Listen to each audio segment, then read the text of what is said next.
You know that sweet feeling when a bully finally gets what's coming to them?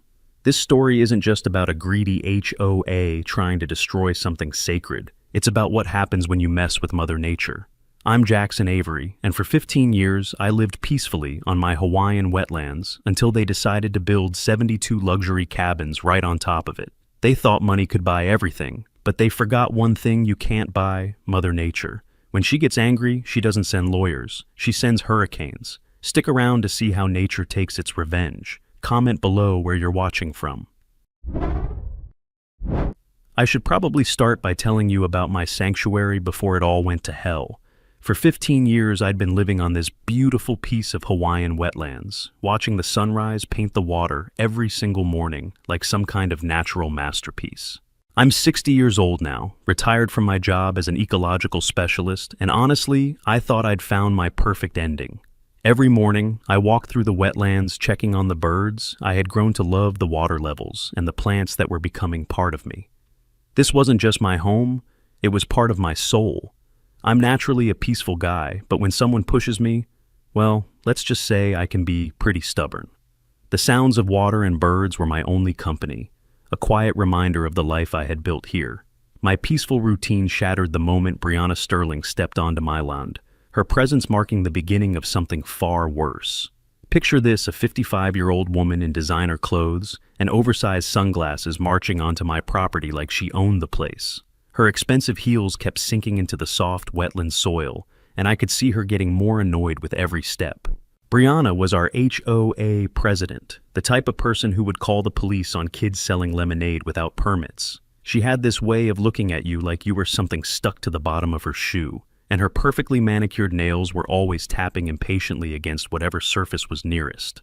She stood there, eyes scanning every inch of the land with a strange intensity. It felt like more than just an evaluation. It was as if she already knew something I didn't. "Mr. Avery," she said, surveying what she probably saw as my mess. "This wild jungle is dragging down our entire neighborhood's appeal. We have exciting development opportunities that could benefit everyone." I looked around at my carefully maintained ecosystem, and my fingers curled into fists. Something about her tone made my stomach churn. This is an ecosystem that took decades to establish, Brianna, not a jungle. Her smile was colder than a January morning in Alaska. "Whatever you call it, change is coming, whether you participate or not." The way she emphasized weather made it clear this wasn't a request or even a discussion. This was a declaration of war. Her smile didn't reach her eyes as she turned away. "You'll regret this, Mr. Avery. I always get what I want one way or another." I stood there, heart pounding, wondering how much she knew already. Looking back, I should have known right then that she wasn't just making conversation. There was something in her voice, this absolute certainty that made my skin crawl. But honestly, I was still thinking like a reasonable person dealing with another reasonable person. Boy, was I wrong about that. She mentioned these development opportunities like it was already a done deal before any community discussion had even happened. That should have been my first red flag, but I guess I was still giving her the benefit of the doubt. I mean, who plans to destroy protected wetlands without at least pretending to get input from the community first? The whole conversation lasted maybe 10 minutes, but she spent most of it taking photos with her phone, measuring distances with her eyes, and making notes in some kind of leather-bound planner. It felt less like a neighborly visit and more like a surveyor preparing for demolition. When she finally left, her heels clicking against the wooden walkway I'd built to minimize impact on the wetland soil, I had this sinking feeling that my quiet life was about to become very complicated. The real ambush came a week later at what Brianna called an emergency HOA gathering at the community center. I walked in expecting maybe a discussion about pool maintenance or parking violations. Instead, I found myself staring at this professional presentation about something called Tropical Paradise Resort. 72 luxury vacation cabins with resort amenities, all positioned directly over my wetlands. The whole thing was laid out like it was already approved, complete with architectural drawings and financing projections. She had topographical maps, environmental impact assessments that looked suspiciously brief, and even marketing materials showing happy families enjoying their waterfront vacation rentals. Brianna stood up there like some kind of corporate CEO, talking about community enhancement powers and threatening property seizure if anyone obstructed progress. I felt the heat rising in my chest as the scope of her scheme became clear. You're talking about destroying a protected ecosystem for vacation rentals, I asked, trying to keep my voice steady. That cold smile of hers got even wider. Progress demands difficult choices, Mr. Avery. Smart people adapt. The presentation continued for another 20 minutes, with charts showing projected property value increases and profit-sharing arrangements for cooperative neighbors. I sat there in stunned silence, watching my community get seduced by dollar signs. The worst part wasn't even Brianna's arrogance. It was watching my neighbors' faces light up with excitement as she talked about property values and profit sharing. These were people I'd lived next to for over a decade, people who used to compliment my morning birdwatching routine and ask about the different species they'd see from their kitchen windows. Now they were looking at me like I was the problem, like I was standing in the way of their financial windfall. Mrs. Henderson, who had always loved watching the herons from her back porch, was nodding enthusiastically about the improved water access the development would provide. Jim Rodriguez, who used to joke about being jealous of my peaceful mornings, was asking detailed questions about construction timelines and rental income potential. The room buzzed with excitement, while I sat there feeling like I was watching my world crumble in real time. When the presentation ended and people started filing out, chattering excitedly about their upcoming windfall, I overheard fragments of conversation that made my heart sink. "Finally, something useful with that swamp," one neighbor said. "About time someone did something productive with Avery's bird sanctuary," said another. Walking home that night, past herons feeding quietly in the moonlit shallows, I felt the weight of an impossible fight ahead. She thought she could steamroll over me and Mother Nature. But was I really strong enough to fight both an HOA and the entire system backing them? That question kept me awake all night, staring at the ceiling and wondering if I was about to become the neighborhood crazy person fighting a battle I couldn't possibly win. Days blurred together as I dug deeper into the legal mess. But then a footnote caught my eye, the loophole I needed. I'd spent days drowning in legal jargon, feeling like I was sinking. But then, buried in a footnote, I found it, the loophole that could change everything. The question now was, could I pull this off? The Hawaii Wetlands Protection Act from 1980 was crystal clear about one thing that Brianna had apparently overlooked. Any construction on designated sensitive wetlands required comprehensive environmental review and federal permits. Not local permits, not HOA approval, federal permits. The documentation requirements were extensive soil composition analysis, water flow studies, wildlife impact assessments, and federal agency approval processes that typically took months or even years to complete. Reading through the legal requirements, I realized Brianna's aggressive timeline was completely unrealistic if she planned to follow the law, which, based on her presentation, she clearly didn't. I spent the next few hours drafting an email to a well-known environmental lawyer, Lena Davis. If I was going to fight, I needed professional help. My gut told me Brianna wasn't playing by the rules, and I wasn't going down without a fight. Lena was sharp. She cut through the jargon in seconds. "This is what we need, but we need to move fast." She had this way of cutting through legal jargon and explaining things in plain English that made sense, which was refreshing after days of drowning in regulatory language. When she reviewed my findings, her reaction was better than I dared to hope. "Your property qualifies for the highest level of federal protection, Jackson. They can't break ground without extensive permitting." The relief I felt was incredible, like finally finding solid ground after weeks of quicksand. But Lena's next words brought me right back to reality. Of course, that doesn't mean they won't try. People like Brianna don't usually let little things like federal law slow them down. She explained that environmental protections were only as strong as the enforcement behind them, and enforcement often depended on having someone willing to fight.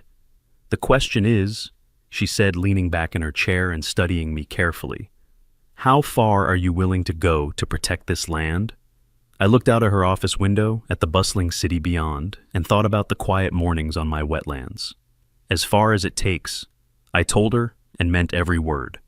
She was right about that. Within 48 hours of my legal filing, the intimidation campaign began in earnest.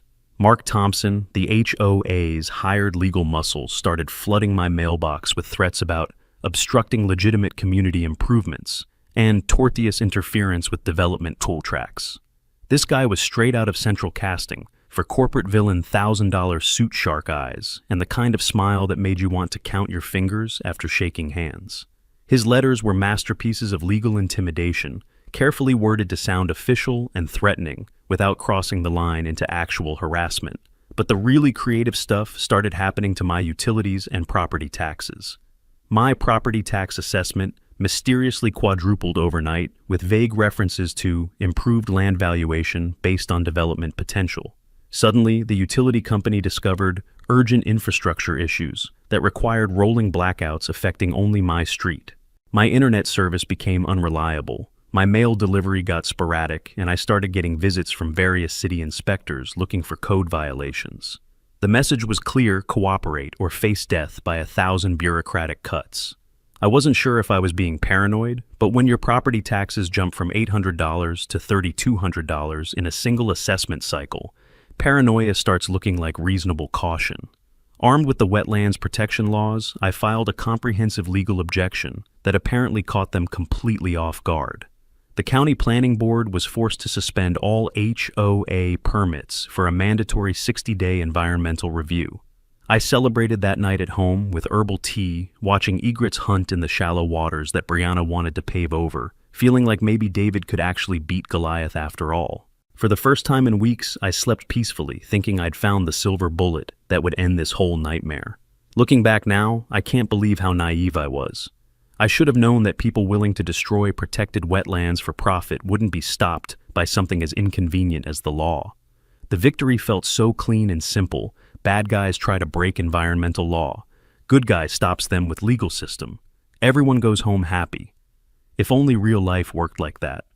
The 60-day review period gave me time to breathe and plan, but it also gave Brianna and her team time to regroup and escalate their tactics.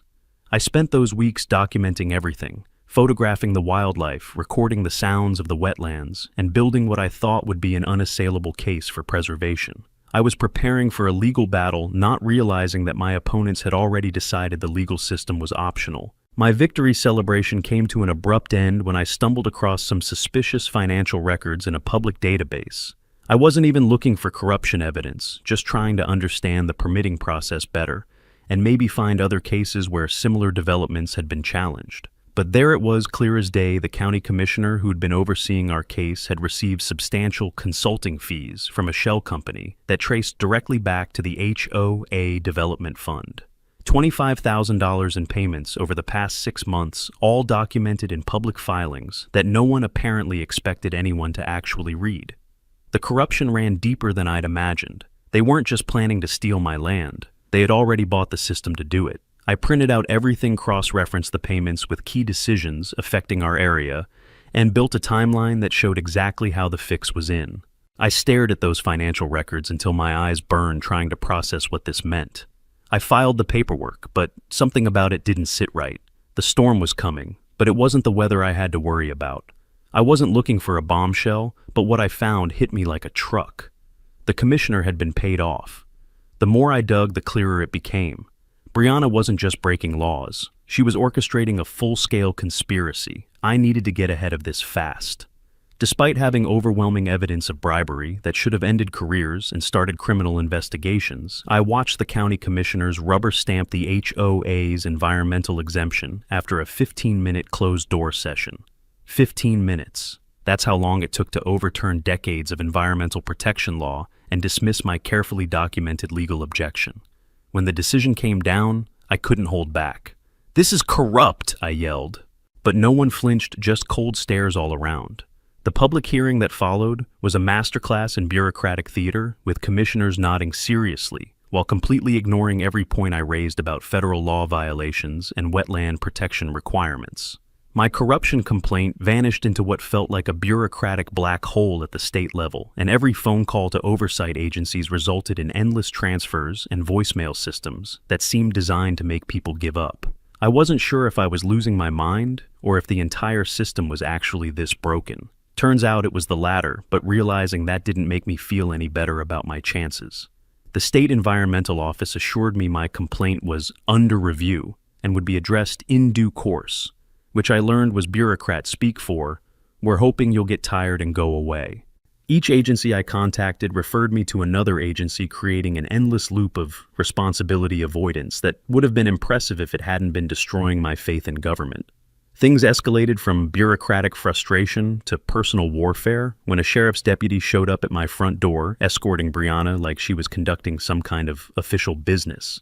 She handed me an emergency structural violations notice that was so obviously fabricated, it would have been funny if it hadn't been targeting my home.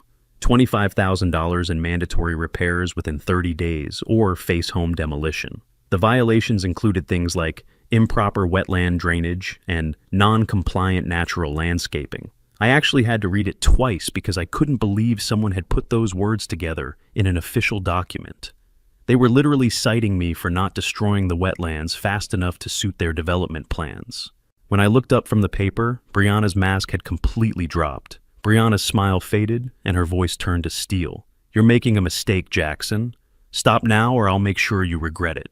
Something in her tone triggered 15 years of protective instincts I'd developed for this ecosystem. 15 years protecting this land taught me patience, Brianna. You're about to learn what that means. The deputy looked uncomfortable during this exchange, like he knew he was being used to intimidate a law-abiding citizen, but couldn't figure out how to extract himself from the situation. After they left, I stood on my front porch, looking out at the wetlands, and realized I was no longer fighting just for the environment. I was fighting for the principle that money shouldn't be able to buy immunity from the law. Lena's eyes went wide when I showed her the documents. "This goes higher than I thought. You're not just fighting an HOA, you're fighting an entire system." An anonymous leak a few days later revealed the true scope of Brianna's operation, and honestly, it was more comprehensive than anything I'd imagined. She'd recruited fake supporters to pack public hearings with scripted testimonials that sounded like they'd been written by the same marketing firm. Community members who'd never shown interest in local politics suddenly appeared at every meeting with identical talking points about economic development and job creation. She'd manufactured community petitions using names from cemetery records, which was both illegal and creepy, in ways I'm still processing. Most disturbing of all, she'd pre-purchased building inspector approvals before construction had even been proposed, let alone reviewed. This wasn't development, it was systematic fraud designed to bypass every environmental protection we'd built over decades. The level of planning and corruption required was staggering, and it made me wonder how many other communities had been steamrolled by similar schemes. The anonymous source who leaked this information turned out to be someone inside the HOA organization who'd grown disgusted with what they were witnessing. They couldn't come forward publicly without destroying their career, but they could make sure the truth reached someone willing to fight. The documents they provided showed a conspiracy that reached into county government, state environmental agencies, and even federal oversight offices where key personnel had been targeted for recruitment or intimidation. The deeper I went, the more disgusted I became. This wasn't just a legal battle anymore. It was personal. Brianna had stolen more than my land. She was trying to erase everything I stood for. The isolation campaign that followed was almost worse than the legal threats. Neighbors who'd waved at me for years started crossing streets to avoid me after the HOA spread whispers about my extremist environmental activism, destroying property values. Former friends were suddenly too busy to return my calls, and local businesses started treating me like I had some kind of contagious disease. I went from being a respected community member to a pariah in less than 2 weeks. There were moments when I wondered if maybe I was being too stubborn, if maybe I should just take whatever buyout they were offering and move somewhere else where people appreciated environmental protection, instead of seeing it as an obstacle to profit. But then I'd look out at the herons and egrets going about their daily routines, completely unaware that their entire world was about to be destroyed for vacation rentals, and my resolve would harden again. These creatures had no voice in the political process, no ability to hire lawyers or file appeals or speak at public hearings. If I didn't stand up for them, who would? The irony wasn't lost on me that in a community that prided itself on environmental consciousness and sustainability, I was being ostracized for actually trying to protect the environment. It turns out most people's environmental commitment doesn't extend much beyond recycling bins and reusable shopping bags when there's serious money on the table. With the legal system completely compromised and my community turning against me, I shifted tactics entirely. I started conducting covert intelligence gathering while researching historical weather patterns for our coastal region. That's when I discovered something that changed everything, a 1962 University of Hawaii study buried deep in academic archives. These wetlands didn't just support wildlife. They functioned as a critical hurricane surge buffer, protecting inland communities from catastrophic flooding. The study included detailed modeling of storm surge patterns, showing how intact wetlands could absorb and disperse the energy of major hurricanes, reducing inland flooding by up to 70%. The implications were staggering. Brianna wasn't just destroying an ecosystem, she was removing the natural protection that kept our entire area from being wiped out during major storms. The study had been commissioned after Hurricane Dot devastated the islands in 1959, but apparently its findings had been forgotten as waterfront property became too valuable to leave in its natural state. They'd corrupted judges, bought inspectors, and turned my neighbors against me. But there was one thing money couldn't buy: control over hurricane season. The question that kept me awake at night was whether I'd really be desperate enough to bet everything on Mother Nature's timing. Looking back now, I think some part of me already knew the answer. Just when I thought I had the upper hand, Lena dropped a bombshell. "The commissioner, he's been paid off. You've just become a target."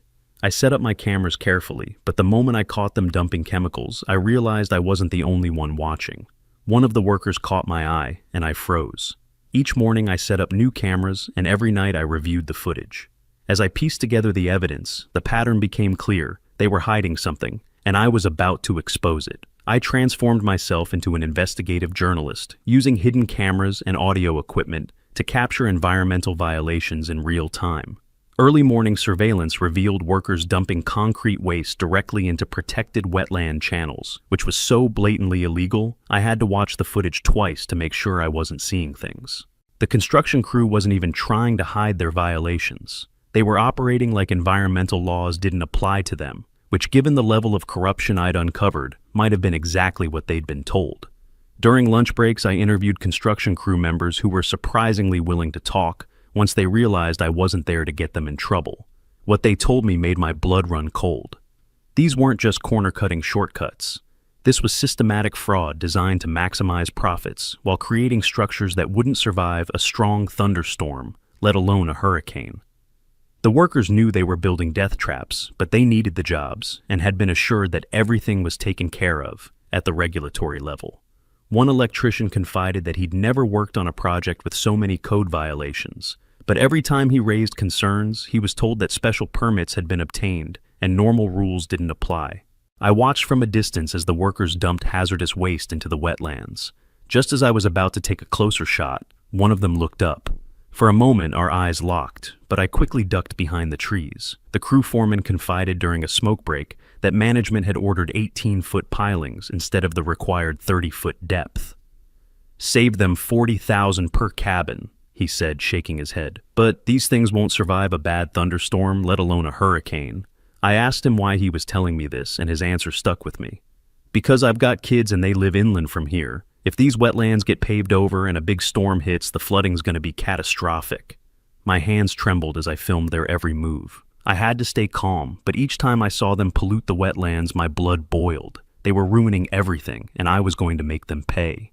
The evidence I compiled was damning substandard concrete mixture, failing basic strength tests, sewage systems designed to discharge directly into wetlands during heavy rains, safety protocols abandoned to meet artificial deadlines, and building materials switched to the cheapest alternatives after inspection approvals. Every single cabin was essentially a death trap built on lies. The foreman showed me internal memos detailing the cost-cutting measures, including instructions to use concrete that was 30% weaker than building codes required, and foundation work that ignored soil composition studies showing the ground couldn't support the planned structures. They were literally building on sand and calling it bedrock. I documented everything, creating a comprehensive record of every violation, every shortcut, and every moment when profit was prioritized over safety and environmental protection. The final eviction notice arrived with armed sheriff's deputies giving me 48 hours to vacate or face arrest for creating a public safety hazard through illegal occupancy. Sitting in my empty house that night, watching bulldozers devour the wetlands where endangered birds had nested for decades, I faced my darkest moment. Maybe I should have just walked away. I don't know. Part of me wondered if I was being stubborn to the point of stupidity. Was I really willing to risk everything, including my freedom, for a piece of land that most people saw as worthless swamp? But then the National Hurricane Center issued the first tropical storm watch of the season, and something inside me shifted. Kalani was forming rapidly in the Pacific, tracking toward the Hawaiian archipelago with unusual intensity for this time of year. The timing felt like more than coincidence. It felt like the universe was presenting me with an opportunity to prove my point in the most dramatic way possible. Would you risk your life to prove a point about environmental protection? Most people would call that crazy, but sitting there surrounded by decades of research about hurricane patterns and wetland protection, I realized I might be witnessing the setup for the ultimate vindication. I dove into historical meteorological data and discovered a chilling pattern that made everything click into place. Major hurricanes struck this region every 15 to 20 years, and the last major storm had been in 1996. We were overdue, and Kalani was intensifying faster than anyone had predicted. The storm was following the exact track that the 1962 study had identified as most dangerous for our area, the path that would generate maximum storm surge right where Brianna's cabins were being built. I created a comprehensive evidence archive with dead man switch programming that would automatically upload everything to federal agencies, major news networks, and viral distribution channels if my internet or power was cut for more than 6 hours. It felt like preparing for war, which I guess in a way it was. The archive included everything: the corruption evidence, the construction violations, the environmental impact data, and the historical studies showing why wetland destruction would lead to catastrophic flooding. If something happened to me during the storm, at least the truth would survive to hold the guilty parties accountable. The site supervisor approached me privately as I was setting up my final surveillance equipment. "Those cabins are death traps, sir. Foundation work's completely inadequate. Management knows it, but they're rushing to sell units before anyone notices." His words confirmed what I'd suspected. They knew the structures wouldn't survive a major storm, but they were gambling that they could sell out before hurricane season arrived and make the buyers' insurance companies deal with the aftermath. The cynicism was breathtaking. They were willing to sell vacation homes to families knowing those homes would likely be destroyed in the first major storm, just to maximize their short-term profits. The supervisor handed me a flash drive containing internal communications about the construction shortcuts, insurance fraud planning, and post-disaster liability avoidance strategies. "I can't go public with this," he said, "but someone needs to know what's really happening here." Brianna's smile faded, and her voice turned to steel. "You're making a mistake, Jackson. Stop now or I'll make sure you regret it. If someone had destroyed everything you loved, and the system had completely failed, would you run away or stand your ground?" I already knew my answer.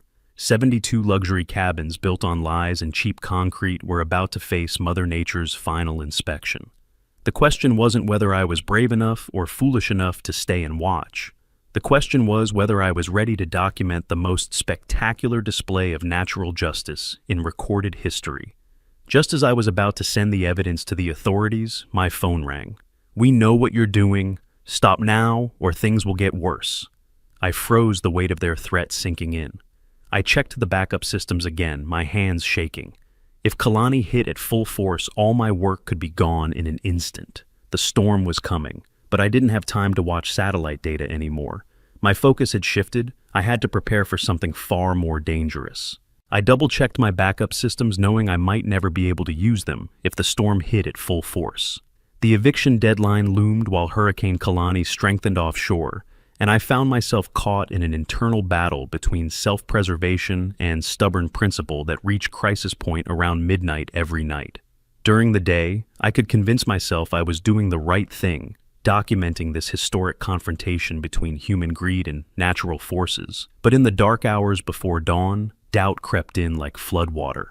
I kept asking myself, was I risking everything for a cause, or was I just too stubborn to back down? The rational part of my mind kept pointing out that I was 60 years old, alone, and about to face down a Category 4 hurricane, just to prove that a corrupt HOA had built substandard vacation rentals on protected wetlands. When I put it like that, it sounded completely insane.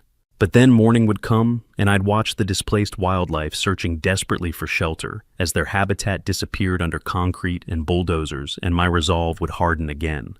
The moment of clarity came while watching a displaced heron family searching desperately for a nesting site in the construction zone. These creatures had depended on this ecosystem for generations, and they had no voice in Brianna's profit calculations. Someone had to speak for them, even if that someone was a 60-year-old man who was probably about to make the biggest mistake of his life. Kalani underwent explosive strengthening that defied every meteorological model, jumping from Category 1 to Category 3 in just 18 hours. The National Weather Service was issuing increasingly urgent warnings about unprecedented rapid intensification, the kind of storm behavior that climate scientists had been predicting but hoping wouldn't happen so soon. Emergency management issued mandatory coastal evacuation orders for all structures without hurricane-rated foundations, which should have included every single one of Brianna's cabins. I measured the foundation depths personally using equipment I'd borrowed from a sympathetic construction worker, 18 feet deep, in what the Weather Service was calling a 30-foot hurricane zone. Catastrophic failure was mathematically guaranteed under major storm conditions.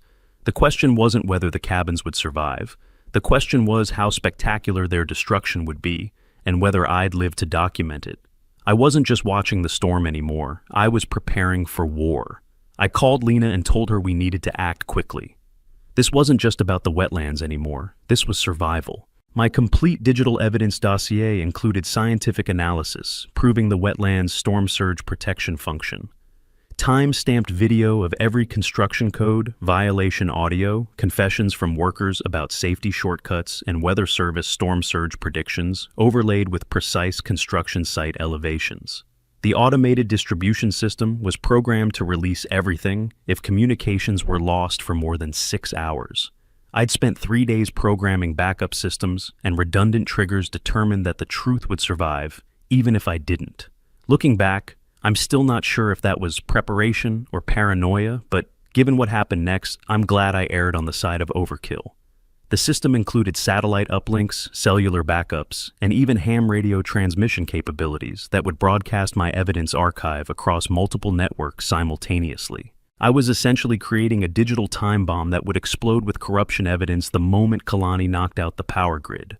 The irony wasn't lost on me that I was using technology to document humanity's failure to respect natural systems that had protected this coast for thousands of years. The most damning evidence surfaced almost by accident when I was organizing files for the automated system. The HOA had never filed the required federal wetland permits. Not delayed filing, not incomplete paperwork, not bureaucratic oversight. They'd simply ignored federal law entirely. This meant the entire construction project violated the Clean Water Act, the Endangered Species Act, and the National Environmental Policy Act simultaneously. We weren't talking about local zoning disputes anymore. This was federal criminal conspiracy, punishable by decades in prison. I actually had to sit down and stare at the screen for a few minutes, trying to process the sheer audacity of what they'd attempted. They'd built an entire luxury resort on federally protected land, without even pretending to follow environmental law, apparently confident that their web of local corruption would protect them from federal oversight. The documents showed they'd actively avoided applying for federal permits specifically because they knew the project would never be approved under legitimate environmental review. Instead, they'd simply forged local approval documents and hoped federal agencies wouldn't notice until after construction was complete, and legal challenges became too expensive to pursue. Despite mandatory evacuation orders and personal safety risks that kept growing by the hour, I chose to witness nature's response to human arrogance firsthand. My house was fortified with hurricane shutters and stocked with emergency supplies, all devices charged for documentation duty. The storm shutters were rated for Category 5 conditions, installed after Hurricane Iniki back in 1992, when I first moved to the islands and learned to respect the ocean's power. Emergency supplies included enough food and water for 2 weeks backup power systems and communication equipment that would keep working even if every cell tower in the area went down. Kalani was now a Category 4 monster, making direct landfall in 18 hours, and 72 luxury cabins were about to face nature's final exam. The Weather Service was predicting storm surge heights of 25 to 30 feet, exactly the scenario that the 1962 Wetlands study had identified as catastrophic for developments built in the flood zone. Doubt crept in. The storm was bigger than anything I'd ever faced. But as I stood there looking out at the wetlands, I knew one thing for certain: I wasn't backing down. Not now, not ever. I kept asking myself that question right up until the first storm bands arrived. Was I about to witness the greatest vindication of my life, or become the biggest fool who ever lived? Either way, I was going to document every second of it, creating a historical record of what happens when human arrogance meets unstoppable natural forces. Would you risk your life to prove a point? I kept asking myself that question as I watched Kalani's satellite imagery showing a perfectly organized storm with a clearly defined eye wall, the kind of textbook hurricane that meteorologists both admire and fear.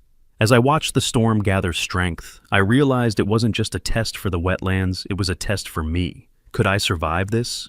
The wind howled and I knew the worst was yet to come. The hurricane's eye was on us.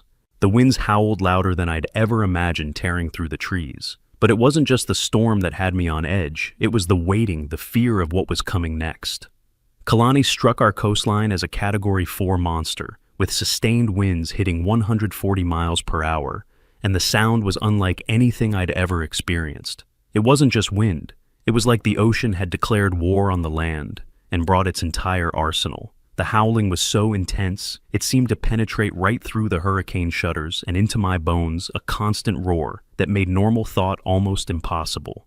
The 25-foot storm surge that followed was a wall of dark water racing inland with unstoppable momentum, carrying everything in its path, from boats to cars to pieces of buildings that had been torn apart by the wind. Where intact wetlands once absorbed and gradually dispersed storm energy over miles of natural channels and vegetation, the flat construction site offered zero resistance to the oceanic fury. I grabbed my camera, but as the floodwaters rose, I realized the real fight wasn't just documenting the storm, it was surviving it. The surge came in fast, and I barely made it upstairs before the water hit. I watched from my reinforced second floor as the surge hit the cabin development like a liquid freight train, and what happened next was both terrifying and oddly satisfying. The water didn't just flood the construction site, it completely overwhelmed it, turning what had been a luxury resort into an underwater demolition zone in a matter of minutes. The cabins didn't just collapse, they shattered. Walls buckled and roofs tore away in a spectacular violent display. The water rushed in, swallowing them whole as the wind screamed through the debris. Watching the destruction felt like the storm had finally washed away the lies. Justice had arrived. The inadequate 18-foot foundation snapped under 25-foot surge pressure like toothpicks in a blender. 72 luxury cabins disintegrated, sequentially falling like dominoes in slow motion, as each structure's failure destabilized the next. The cheap concrete that was supposed to last decades dissolved in salt water within hours, releasing toxic construction chemicals into the churning floodwater in clouds of brown and gray that spread across the entire area like industrial pollution. Entire cabins were swept seaward, floating past my windows like oversized toys in a bathtub, their walls collapsing and roofs tearing off as they tumbled in the current. I captured everything through stormproof cameras, though the wind noise made audio recording impossible. The visual evidence spoke volumes about what happens when engineering hubris meets unstoppable natural forces. Furniture, appliances, construction equipment, and even completed sections of buildings rolled past in the surge like debris from some massive disaster movie. Except this was real and happening right outside my window. The destruction was so complete and so rapid that within 3 hours there was almost no evidence that a $15 million resort had ever existed on that site. My power grid failed after 4 hours of sustained hurricane conditions, which triggered the automatic evidence release system I had programmed. Within minutes of upload, HOA, Hurricane Karma, exploded across social platforms with the kind of viral velocity that marketing companies spend millions trying to achieve. News networks picked up the story immediately, with major outlets leading with headlines like "Environmental Fraud Exposed by Hurricane" and "Wetlands Protection Vindicated by Storm." And the timing was perfect in the most horrible way possible. Here was real-time footage of environmental destruction causing exactly the catastrophic flooding that the original wetland studies had predicted decades earlier. The story spread faster than the hurricane itself, with millions of people sharing footage of luxury cabins dissolving in storm surge, while my narrator's commentary explained the corruption and environmental law violations that had made the disaster inevitable. Environmental groups worldwide seized on the story as the perfect example of why ecosystem protection matters, while legal experts began analyzing the federal crimes that had been documented in real time. The viral hashtags wrote themselves: Nature's Revenge, Hurricane Justice, Wetlands Vindication, and Environmental Karma, all trending simultaneously across every platform. My home, built to proper hurricane specifications, on elevated ground with respect for natural drainage patterns, sustained only cosmetic roof damage, while everything around me was being rearranged by forces beyond human control. The remaining wetland strips behind my property successfully channeled floodwater away from inland neighborhoods, exactly as the 1962 study had predicted they would. Watching that natural system work perfectly, while Brianna's luxury development dissolved into component molecules, was vindication on a scale I'd never imagined possible. I wasn't just right about the environmental protection. I was witnessing a real-time demonstration of why these laws existed in the first place. The contrast was stark and undeniable. Natural wetlands protecting human communities while artificial development created catastrophic flooding. Every environmental scientist who had ever argued for wetland protection now had the perfect case study filmed in high definition during an actual hurricane. The footage showed water flowing smoothly through natural channels around my property while creating massive destructive currents. Where the resort had been built, a side-by-side comparison that no amount of corporate spin could explain away. As dawn broke over the wreckage, the devastation was unimaginable, and my heart sank. Everything I fought for, gone. Where a $15 million luxury resort had stood 12 hours earlier, empty ocean stretched to the horizon littered with construction debris and personal belongings that would probably wash ashore on distant islands for months to come. The financial damage assessment was swift and brutal: complete construction losses with zero insurance coverage due to fraudulent permitting. Every cabin buyer would be filing lawsuits, every investor would be demanding explanations, and every regulatory agency would be asking questions that Brianna had no good answers for. The cleanup costs alone would run into tens of millions, and that was before considering the environmental remediation required to remove construction chemicals from the marine ecosystem. Standing waist-deep in muddy water, where her luxury resort used to be, holding a soggy piece of designer furniture that had somehow survived the storm, Brianna looked like she was finally understanding that Mother Nature had sent her an invoice marked "payment overdue." But would anyone actually pay the price, or would they find another way to escape justice? I watched as the floodwaters tore through the construction site, but I couldn't shake the feeling that something even worse was coming. I turned to check the backup system, but the lights flickered and went out. I was in the dark, both literally and figuratively. The storm had passed, but the devastation was everywhere. The cabins were gone, but so was something bigger: my faith in the system. I had won, but at what cost? Nature had claimed her victory, but there was no joy in it, only the bitter taste of justice. HOA, Hurricane Karma, exploded online, becoming a global sensation as environmental groups used the footage to highlight why ecosystem protection matters. Major networks scrambled for interviews, while the story spread like wildfire, proving people love seeing justice served. I went from neighborhood pariah to environmental folk hero overnight, which was surreal but also deeply satisfying after months of being treated like a crazy person for trying to protect federally protected wetlands. The interviews were interesting because everyone wanted to know if I'd planned for the hurricane to hit, as if I'd somehow conspired with Mother Nature to time everything perfectly. Documentary filmmakers started calling within hours, wanting to turn the story into everything from feature films to educational content about environmental protection and government corruption. The irony wasn't lost on me that the same neighbors who'd crossed the street to avoid me were now proudly telling reporters they'd always supported my environmental activism. Within 72 hours, the FBI arrested Brianna and Mark for fraud, bribery, and environmental crimes. Federal prosecutors had been building cases against both of them for months based on my corruption evidence, but the hurricane footage provided the perfect catalyst for immediate action.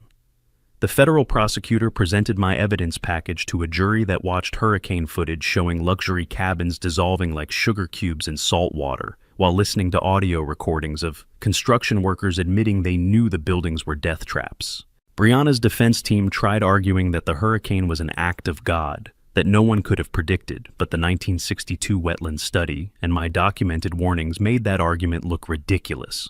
The judge delivered a scathing verdict about unconscionable disregard for environmental laws and public safety in pursuit of personal profit, noting that the defendants had actively ignored scientific evidence about hurricane risks while building structures they knew would fail in major storms. The trial became a media sensation, with courtroom footage showing Brianna's transformation from arrogant HOA queen to federal defendant facing decades in prison.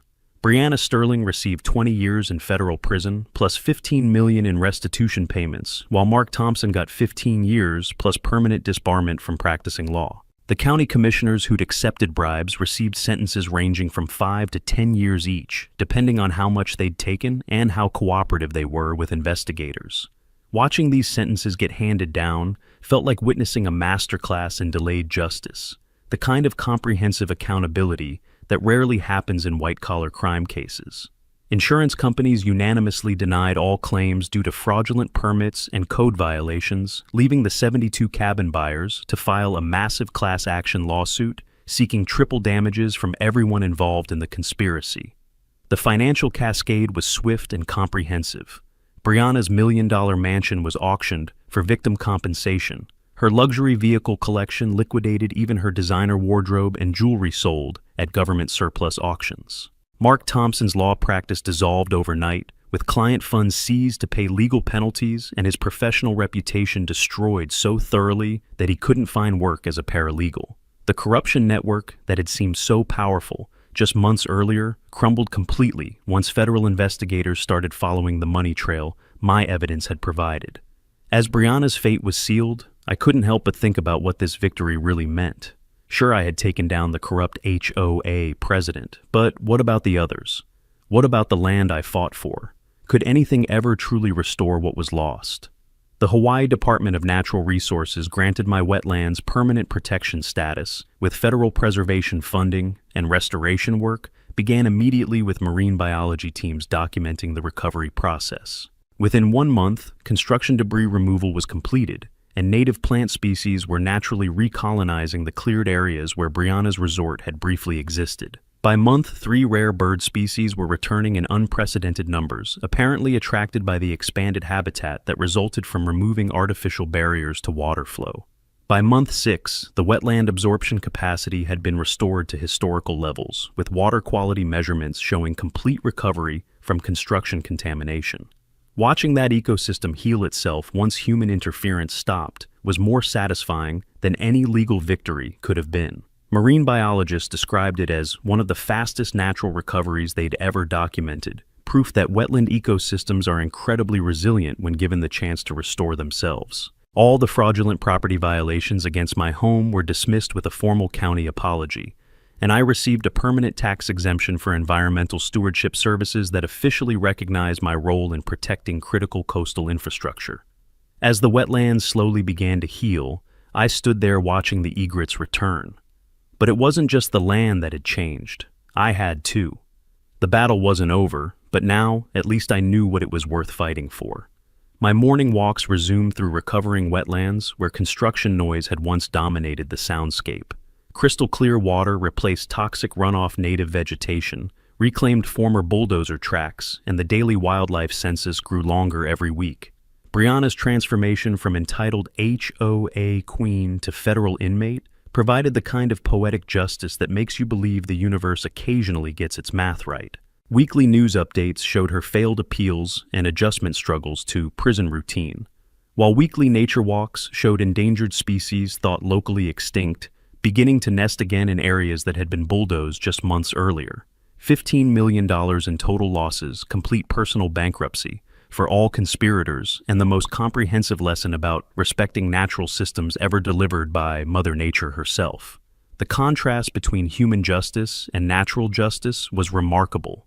Human courts took months to deliver verdicts, while the hurricane had delivered its verdict in a single night, with the kind of finality that no appeal could overturn. Dawn breaks over the restored wetlands where 72 luxury cabins once stood.